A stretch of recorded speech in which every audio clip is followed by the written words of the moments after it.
बिस्मिल्लाहिर्रहमानिर्रहीम। अस्सलामुअलैकुम। पाकिस्तान टाइम्स में खुश आमदीद। हमारे चैनल पर नए हैं तो प्लीज़ चैनल को लाजमी सब्सक्राइब कीजिएगा और बेल आइकन लाजमी दबाइएगा। बांग्लादेश ने आज वो कर दिखाया है जिसका पाकिस्तान को 1971 के बाद इंतज़ार था। देखें, आज हुआ ये है कि बांग्लादेश के जो नामवर सबसे मशहूर प्रोफेसर हैं शाहिद-उज़-ज़मान, उन्होंने एक ऐसा बयान दिया है जिससे भारत में खलबली मच चुकी है। देखें, जब कायद-ए-आज़म की परसों ढाका में एक 76वीं बरसी मनाई गई तो ना सिर्फ भारतीय मीडिया ने प्रोपेगेंडा करना शुरू कर दिया कि जिन्ना का ख्वाब पूरा हो गया, बल्कि साथ ही साथ उनकी अपनी सोशल मीडिया और तो और बीजेपी की गवर्नमेंट में भी आग लग गई। तो देखें, जैसे ही प्रोफेसर मोहम्मद यूनुस अबूरी वज़ीर आज़म बनते हैं बांग्लादेश के, तो उन्होंने आते ही ये ऐलान किया था कि भारत अगर हमारा सगा होता, अगर उसका हमें थोड़ा सा भी एहसास होता कि बांग्लादेश उसका एक पड़ोसी मुल्क है, अगर वो हमारा थोड़ा सा भी एहसास करता, तो वो बांग्लादेश की जो साबिक वज़ीर आज़म है शेख हसीना, उनको पहली फुर्सत में हमें वापस करता, क्योंकि उन्होंने एहतजाज के दौरान सैकड़ों तालिब इल्मों को मारा है, उनको फांसी की घाट उतारा है। तो देखें, शाहिद-ज़मान जो नामवर प्रोफेसर हैं, बांग्लादेश की ढाका की एक यूनिवर्सिटी में सेमिनार से खिताब किया, वहाँ बड़ी तादाद में फ़ौजी अफसरान मौजूद थे। तो उन्होंने कहा है कि हमें पाकिस्तान के साथ अब जौहरी प्रोग्राम पर काम करना चाहिए, हमें आगे बढ़ना चाहिए। पाकिस्तान हमारा सबसे काबिल एतमाद सिक्योरिटी अथादी है, हमें वो एतमाद कायम करना चाहिए जो हिंदुस्तान नहीं चाहता।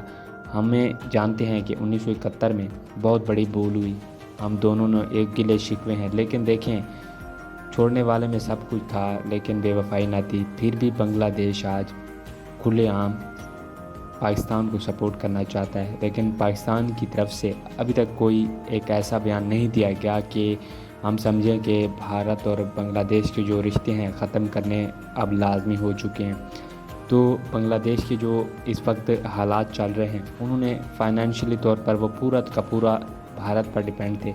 अब छोड़ें सारी बातों को, उन्होंने एक ख़ास किस्म की मछली थी उस पर भी पाबंदी आयद कर दी। अब मोदी सरकार के पास सिवाय मुंह छुपाने के कुछ नहीं बचा।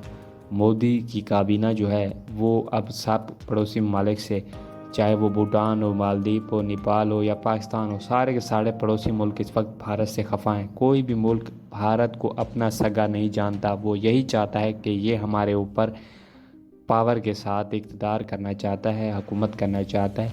ये देखें, अजीत डोल को जब भेजा गया रशिया में, यूक्रेन और रशिया की जो जंग चल रही है, प्यूटन से मुलाकात कराएगी, अपना इनका मणिपुर जल रहा है, इनके अपने हालात ख़राब चल रहे हैं, किसी पड़ोसी मुल्क के साथ इनकी बन रही थी। लेकिन यहाँ देखें कि ये करना क्या चाह रहे हैं। ये पाकिस्तान हो गया, जितना भी पड़ोसी मुल्क हैं, एक अफ़गानिस्तान है जिसको वो थोड़ा बहुत सपोर्ट करते हैं, उनकी क्रिकेट टीम हो गई और भी थोड़े मामलात में सपोर्ट करते हैं। ये पाकिस्तान से सिर्फ मुखालफत में ये सब कुछ काम करते हैं। लेकिन देखें, पाकिस्तान के पास इस वक्त पहले का जो दो कौमी नज़रिए का ख्वाब था वो पूरा किया जा सकता है।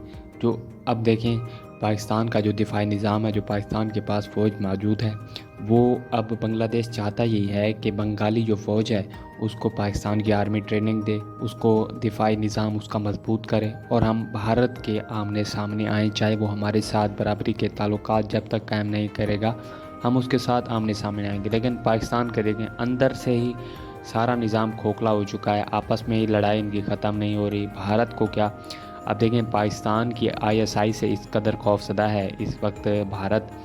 वो चाह यही रहा है कि जो जो अंदर का जो इनका निज़ाम है वो और भी ज़्यादा खोखला हो और भी इन में दरारें पड़ें। लेकिन देखें, बांग्लादेश उसको मुकम्मल यकीन है कि अगर हम किसी पर मुकम्मल भरोसा कर सकते हैं तो वो पाकिस्तान है। अब दो साइडों पर जब पाकिस्तान हमलावर होगा, पाकिस्तान के पास जो इस वक्त फ़ौज मौजूद है, जो इसके पास हथियार मौजूद हैं, अगर वो उनका सही इस्तेमाल करे, ना सिर्फ वो खित्ते में जो उसका खोया हुआ मकाम है वो हासिल कर सकता है, बल्कि वो कुछ हासिल कर सकता है जो इसने कभी सोचा भी नहीं होगा। क्योंकि भारत इस वक्त अपना खित्ते में अपना नाम बनाना चाहता है कि वो ही इस खित्ते में सबसे ज़्यादा मजबूत है। लेकिन دیکھیں کیونکہ پڑوسی ملک اس کی مان نہیں رہے، تو پاکستان اب سارے پڑوسی ملک جتنے بھی ہیں بھارت کے آس پاس کے، ان کے پاس اب پاکستان ہی واحد آپشن ہے، کیونکہ جس قدر پاکستان کے پاس میزائل موجود ہیں، جس قدر پاکستان کے پاس ڈرونز موجود ہیں، ایٹمی ہتھیار موجود ہیں، تو پاکستان بہت کچھ کر سکتا ہے۔ لیکن بنگلہ دیش اس نے مکمل طور پر بائیکاٹ کر دیا۔ میڈ ان انڈیا پہلے چلتا تھا بنگلہ دیش میں، لیکن اب میڈ ان چائنا ہوگا یا میڈ ان بنگلہ دیش، کیونکہ اب انہوں نے آہستہ آہستہ بھارت کا مکمل بائیکاٹ کرنا شروع کر دیا۔ بھارت اب ان کو ایک آنکھ بھی نہیں باتا، کیونکہ مودی سرکار کی جو حکومت ہے وہ شیخ حسینہ کو سپورٹ کر رہی ہے، کیونکہ بنگلہ دیش چاہتا یہی تھا کہ جو شیخ حسینہ ہے اسے فی الفور بنگلہ دیش کے حوالے کیا جائے، اور بنگلہ دیش کی جو عبوری حکومت ہے اسے سزا دے۔ وہاں کے اسٹوڈنٹس کی مانگ تھی کہ اب آنے والے وقتوں میں جو اب یہ سیلاب چھوڑا گیا بھارت کی طرف سے، تو بھارت کے ساتھ جو تعلقات ہیں وہ اب مکمل طور پر ختم کر دینے چاہیے، کیونکہ جب تک برابری کے تعلقات قائم نہ ہوں ہم ان پر کبھی بھی اعتماد نہیں کر سکتے۔ اب چائنا اور پاکستان ہی بنگلہ دیش کا آپشن ہے، تو وہ اب اس کی طرف لازمی بڑھے گا، کیونکہ بھارت اس وقت جو بارڈر ہیں بنگلہ دیش کے ساتھ وہ کافی اس وقت صورتحال جو ہے وہاں کی گمبھیر ہے، وہاں پر کافی زیادہ فوج تعینات ہے، اور جو اس وقت انہوں نے جناح کی برسی پر دیکھا کہ قائد-اعظم کو وہ اب اپنا رہنما ماننا شروع ہو گئے ہیں، دوبارہ سے ان کی نظریے کو اب وہ سپورٹ کر رہے ہیں، تو ان میں اور بھی زیادہ خوفناک ترین